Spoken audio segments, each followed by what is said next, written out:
தந்துட்டோம்ல அப்படியா? அப்ப செருப்பை கழட்டி போட்டு உள்ள போவோம் மாமா. செருப்பு கழட்டி விட்டு உள்ள போவோம். செருப்பு கட்டுங்க. என்ன பண்ற? செருப்பு கழட்டி போட போறேன். அதே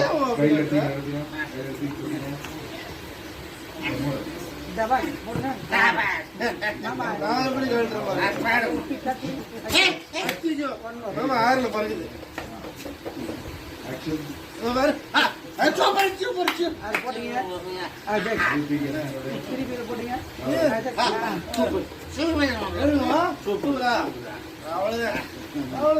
இப்ப தள்ளாந்தீங்க பேலன்ஸ் பண்றப்பதான் பாத்து மாமா. உங்களுக்கு நான் பேலன்ஸ், எனக்கு நீங்க.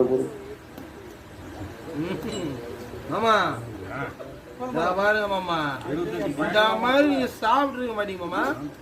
மதுரையிலேயே கிடைக்காத உருண்டை. ஆமா கட்சி பாருங்க, இப்படி தூக்கி போட்டாலும் வரும் அப்படியே.